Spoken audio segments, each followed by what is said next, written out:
Hey y'all. Y'all already know. I'm for Thugga, right? Now, he was arrested 2 years ago, y'all, and indicted, okay? For some stuff that he didn't even have nothing to do with, okay? But y'all know I'm for Thugga, and I hope he come out of this. When he come out of this, he'll be a great and a better man, because we all do make mistakes in life. So let's listen to this. Well, tonight, exactly 2 years after his arrest, Grammy Award-winning rapper Young Thug remains behind bars. The Atlanta artist accused of leading a violent street gang. Right now, he's standing trial with no clear end in sight. Atlanta News First reporter Rachel Aragon has a look at the last 2 years since he was indicted. There have been plenty of distractions in the courtroom in the YSL trial, but from the very beginning, defense attorneys for rapper Young Thug and the other co-defendants say their clients are innocent, and they claim YSL is not a gang, but simply the name of a record label. 2 years ago, acclaimed rapper Young Thug was arrested in Buckhead, accused of leading a criminal street gang prosecutors say he co-founded. My number one focus is targeting gangs. And there's a reason for that. Some of the 28 original defendants listed in the 88-page indictment have been removed from the case through severances, plea deals, and other means. I didn't go up to shake his hand. He came up and shook my hand. But 2 years later, the Grammy-winning artist, whose real name is Jeffrey Williams, remains in jail before his trial kicked off in November. I need to swear the jury in today. Williams, along with his 5 co-defendants, sitting through nearly a year of jury selection. Please say yes if you accept this oath. Yes. Since then, dozens of witnesses have testified in the YSL trial, some more cooperative than others. I'm so high right now, y'all. I'm here because you brought me here. No, I don't want to sign that. The trial has been plagued by disruptions and delays, with defense attorneys raising concerns that the trial could go years. I mean, we're going to be making Super Bowl bets with each other in 2026, Your Honor. The judge sharing similar frustration lately about the pace of this trial, putting pressure on defense attorneys and prosecutors to work together to move this trial along. It's just not fair. It's not fair to this jury. We're going to have them here till well into 26 if we don't do that. In downtown Atlanta, Rachel Aragon. Okay, y'all, we're going to go through some of the motion that the state declined. Let's listen to this. Okay, Mr. Sharp, have you and the state worked on Mr. White's redaction? Mr. Sharp? Try to turn on the microphone. There you go. I have spoken to the state about this issue, Your Honor. I identified two different, and we're not in agreement. I've identified two different portions of the tape. Overall, it's about 1.5 minutes that's in dispute. Probably, I believe that there's a hearsay statement at 6:48 of the phone interview. In the car interview, there's just basically what I feel is an argument of future dangerousness that's completely irrelevant, made by Investigator Dennis. Okay, Mr. Sharp is getting frustrated.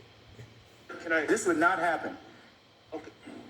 Your Honor, I don't think that the statements would be played in totality like this in federal court, quite honestly. That may be true, but that does not relieve you of the responsibility to timely file a motion and it's just not wait till the last minute. I'm not waiting till the last minute, Your Honor. I am not anticipating.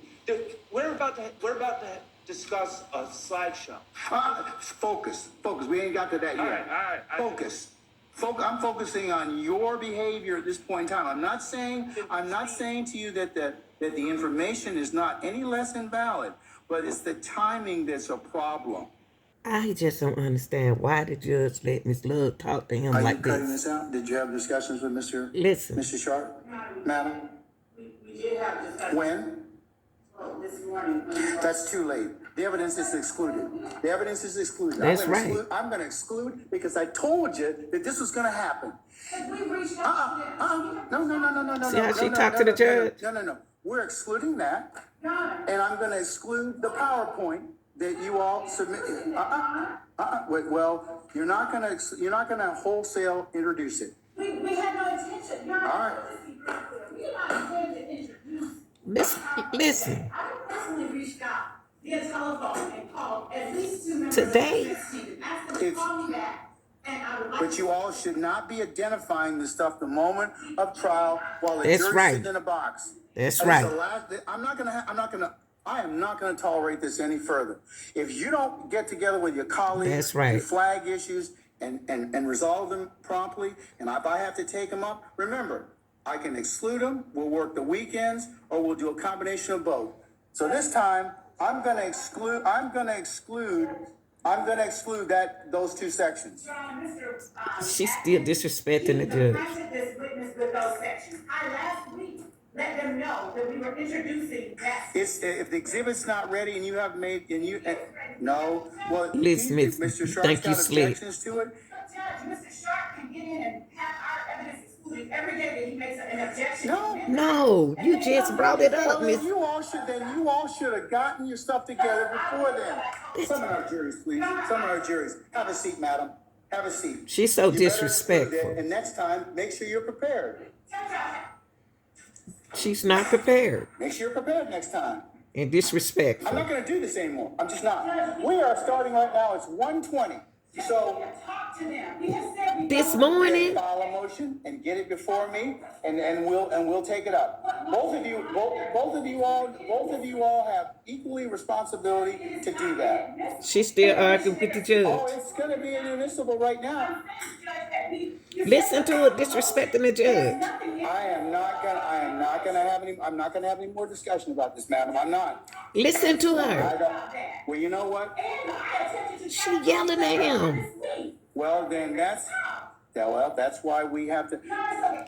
Listen to this lady. I'm not punishing anybody, but but prior preparation prevents poor performance. You're not prepared. I'm not. Well, She's so disrespectful. Second time that this honorable court in front of the jury has addressed me inappropriately and wrongly. Second time. The first time I gave the state discovery of a song from a Super Bowl. Weeks before, there was an objection.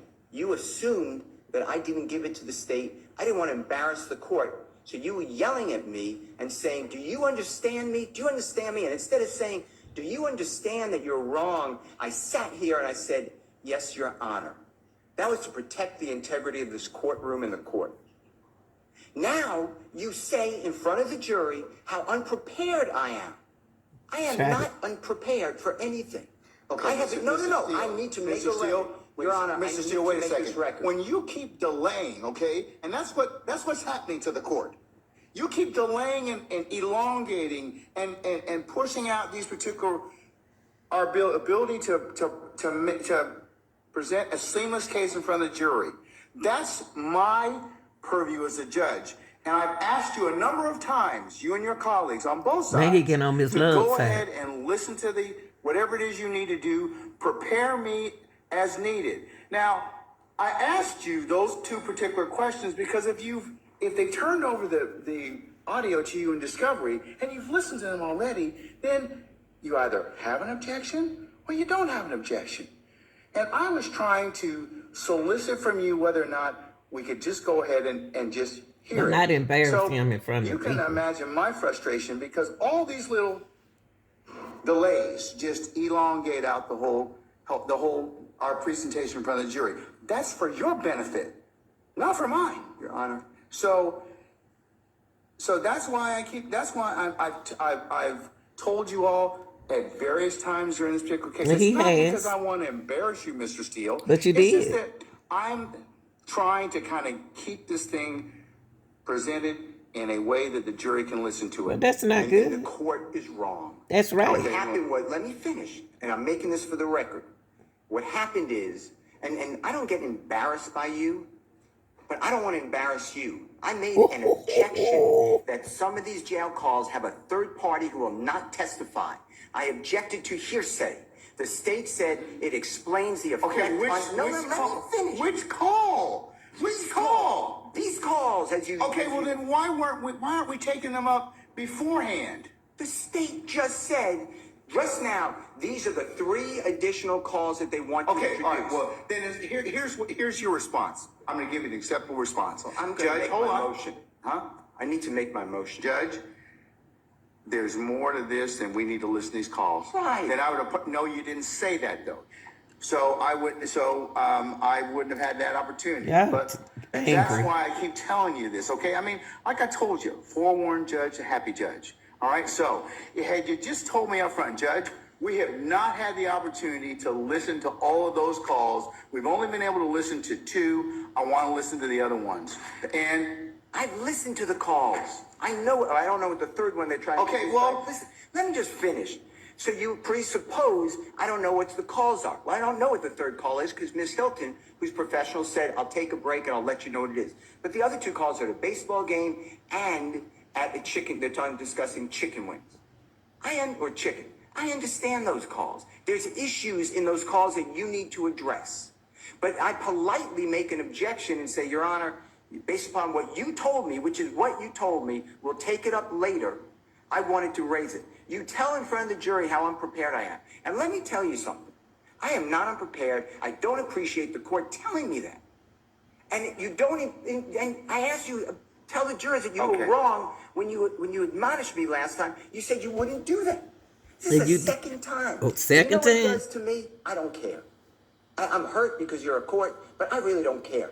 But what does it do to Mr. Williams? Mr. Steele, I'm not trying to personally insult you or hurt your feelings, okay? You are a grown professional advocate. I am a grown professional jurist. And people say things to me that border on the lines of I could take action or not. You have certainly said some of those things to me during the trial of this case. I have let them go. So, sir, that's just the trial. That's just the trial of the case, okay? No, but that man's life is here. That's right. And you're doing a fine job in representing him. Well, but you know what? That's just. It's gonna be up to the crux of the issue is Mr. Steele, jury anyway, and the representatives from the state and everybody else. What happens right now is I have to take a break in order to vet all of these issues, which I'm required to do, Mr. Steele, and that's what is. Listen to this. Stopping and starting a recording, and he says, "Well, I don't recall. I don't remember anything." Here's the thing: that that's why probably Miss Love asked me to put it under seal for the time being. But I mean, I'm not saying anything. But if true, that's a pretty serious accusation. If true, I'll die right now. How about that, Judge Glanville? Your Honor, I object to this. I don't care about her objection. I'm speaking with the court. Your Honor, I object. I'm speaking with the court. Okay. I'm speaking Let with him the finish, court. and then you can. Say Yeah, that. like she did.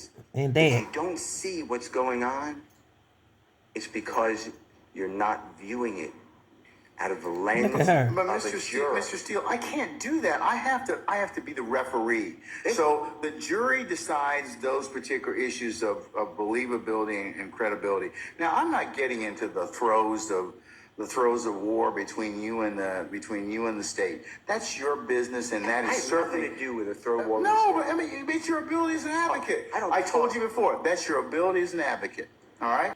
Okay, y'all, and here go another situation where the defense had to call out the prosecutor, y'all. Listen to this. Oh, my hand. Hold on, y'all. Else? Your ruling's done. You've already ruled. That's fine. We accept that. But I just want to address something that occurred at the bench that I want the court to address. Sure.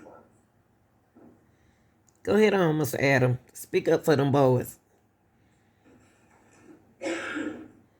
They already did their time. I just need about 3 or 4 minutes. I've got to say this because I've been sitting there after our conversations. Let me just preface it by saying, in any of our objections, whatever, you make a ruling. Sometimes we win, sometimes we lose. We move on. That's fine. If after your ruling, I've got a case that I want to bring to your attention, I say, Judge, reconsider your ruling based on this case, and you consider it, that's fine. If you don't want to consider it, that's fine too. But what I found objectionable, and I want the court to address with the state, is what happened at the bench earlier. There was an objection to the video. You made a ruling. We moved on. The state came back up and made representations to you. And they weren't representations based upon some new case law that they had found. There were representations, misrepresentations that were made directly to you, all of us standing there right there at the bench. She said something very, very fact specific in an attempt to get you to readdress the issue again.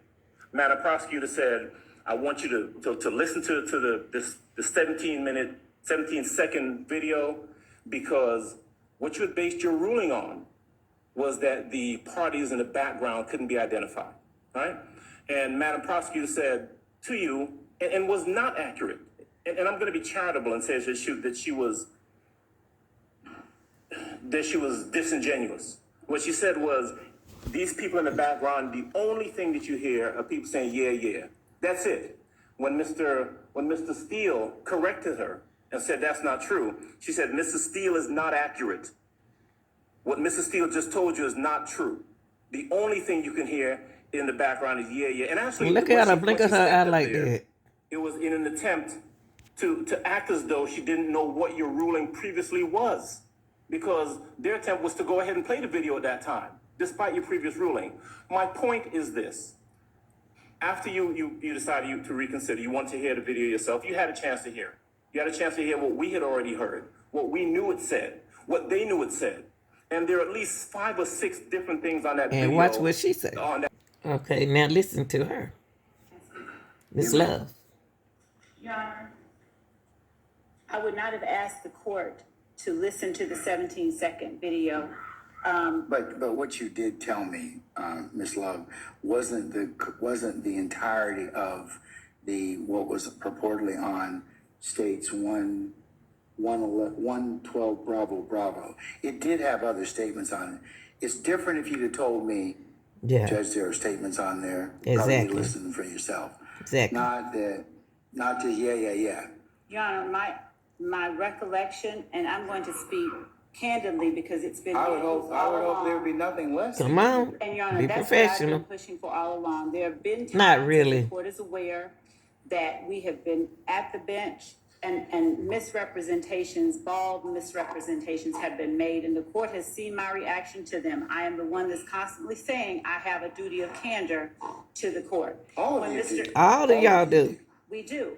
And when Mr. Adams just read those series of things that he read, those half of what he said, I didn't catch. The part that I did catch and remember is the part I kept repeating just now, snitching bitches. And I didn't even recall that part was there. But what I did know was that the relevant portion and the relevant speaker was Mr. Williams. And Your Honor, I'd ask, we can do this in chambers or wherever. But it don't have to be in chambers. You just need to be. Certain requests and comments to the court have risen to a level of being not true motions or requests based on legal analyses, but that's more you, Miss Love. Specifically on a personal level, which I've Personal. attempted to stay away from.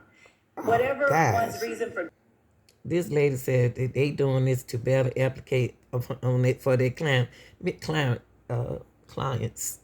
Miss Love, you need to stay in your place as a prosecutor. You supposed to have all the answers where they can attack your answer, okay? You're supposed to have everything in place, and you don't have everything in place, okay? And then you'll tell the judge one thing, and then you say the other thing, all right? Let me hear from y'all.